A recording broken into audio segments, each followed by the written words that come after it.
fifth graders, welcome to lesson 12.7, units of time and elapsed time. Let's get started. Today's lesson objective is I can solve elapsed time problems by determining if I'm changing from a larger unit to a smaller unit or reverse with 100% accuracy in multiple attempts. Please pause to write the I can and by statement in your digital math notebook now.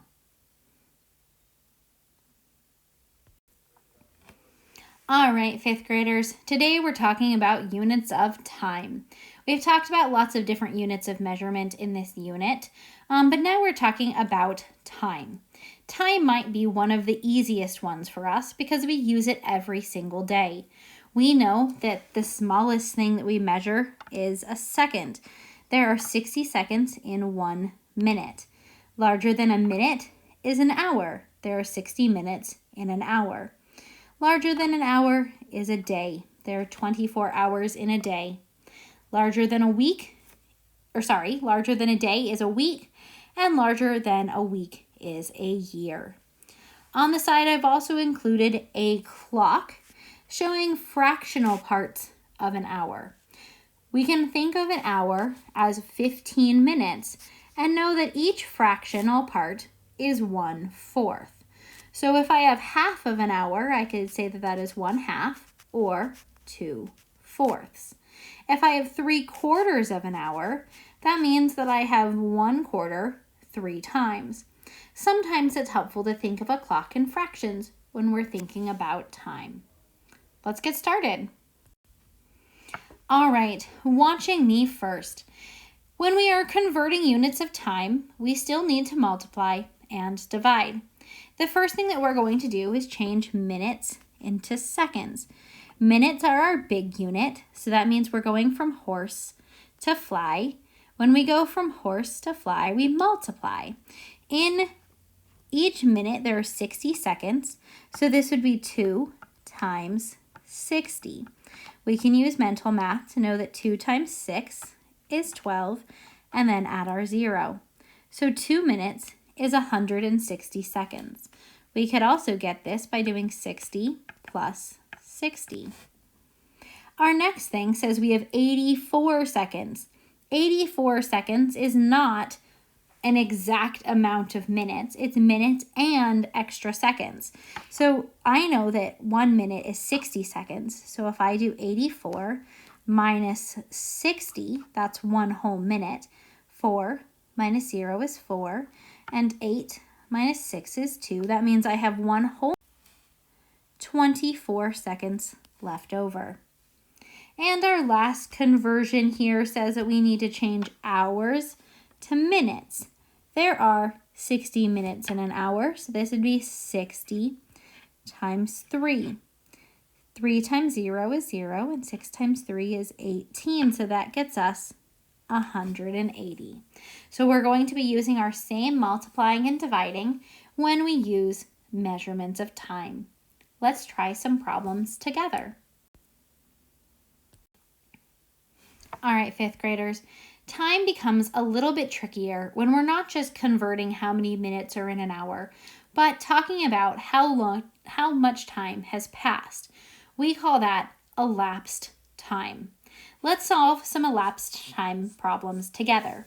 You have these problems in your digital math notebook, so make sure that you're typing and showing your work as we solve them in the flip lesson. The first problem says that Clara went to bed at 8:15. She woke up from a bad dream at 12:25. How long was she asleep? When we're looking at units of time, it's helpful to think about whole hours and then minutes that are left over. So my first step in solving this problem would be to go from 8:15 to our next closest hour, which is 9 o'clock. From 8:15 to 9 o'clock is 45 minutes. Then from 9 o'clock to 10 o'clock is an hour. And from 10 o'clock to 10:25 when she woke up is another 25 minutes. So if I add all of those pieces, I have 1 hour plus 45 minutes plus 25 minutes. Now 25 and 45 have to go together. So let's think. If I have 45 plus 15, that gets me a whole nother hour. And if I take that 15 out of my 25 so that I can put it over here, that leaves me left over with 5 minus 5 is 0, and 2 minus 1 is 1, an extra 10 minutes. So that means, this is kind of tricky. I have 1 hour, and an extra 10 minutes. So she was asleep for 2 hours and 10 minutes. It's just a matter of grouping like things together. Let's solve another problem. This one says we need to find the end time. The holiday ham went in the oven at 2:25. It cooked for 2 hours and 25 minutes. When was it done? Another way to solve a problem like this is to think of a clock. 12, 3, 6, and 9 are on our clock. If our clock started at 2:25, something like this, and it went for 2 hours, then 2:25 plus 2 hours would give us 4:25. So we can think 2 more hours. But we also have an extra 20 minutes. So 4:25 plus 20 minutes. 20 plus 20 is 40, and 5 gives us 4:45. So that means that the ham will be done at 4:45. And our last type of problem when we're solving elapsed time problems is to go backwards and find the start time. Sometimes these are the trickiest. The play started at 7:15. It was a 45-minute drive from Jones's house. What time does the family need to leave to get there on time? So this time we're actually started with our end time, and we need to go backwards 45 minutes. So first off, let's go backwards 15 minutes. If we go backwards 15 minutes, that would be 7 o'clock. Now, 45 minutes minus 15 minutes means we need to go back another 30 minutes. And 30 minutes before 7 o'clock would be 6:30. So that means that they would need to leave the house at 6:30 in order to get to the play on time. I know this was a lot of information. We're going to work through it together more in class, but pause and type this in your digital math notebook before we do the lesson practice together. All right, 5th graders, one last problem. This problem is broken out in steps, and it's in your digital math notebook. It says, the clock shows the time that Camden left her house to go see a movie. And our first question is, what time is it? So remember that the little hand points to the hour. So it is past 1 and not quite 2, which means that it is in the hour of 1. And the big hand points the minutes. It looks like it's pointing straight at 15 because we count 5, 10, 15. So she left for the movie at 1:15. It says 40 minutes after that, the movie began. What time did the movie begin? So that means we need 1:15 plus 40 minutes. So 40 plus 10 is 50 plus 5 gets us 1:55 is when the movie began. The movie ended at 3:15. What was the length of the movie? So we started at 1:55 and our movie ended at 3:15.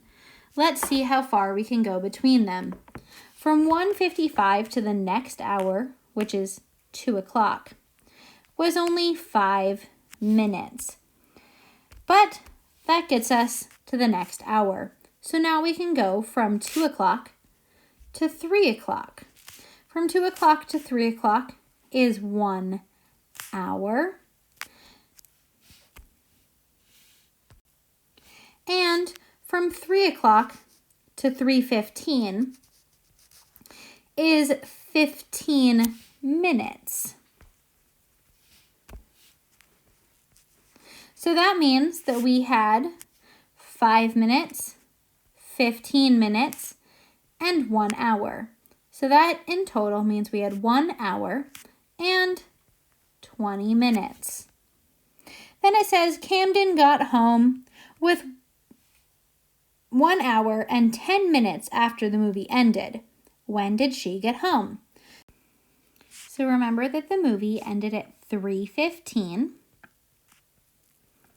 And then it took her 1 hour and 10 minutes to get home. So 1 hour later would be 4:15. And 10 minutes later than that would be 4:25. So she got home at 4:25. This math may seem kind of tricky, but it's probably the math that we use most often every single day. We'll practice more problems like this together. Make sure you type this in your digital math notebook before moving on. Great job, 5th graders. You're almost finished. When you feel comfortable with this lesson, complete the exit slip to show your understanding. Great job!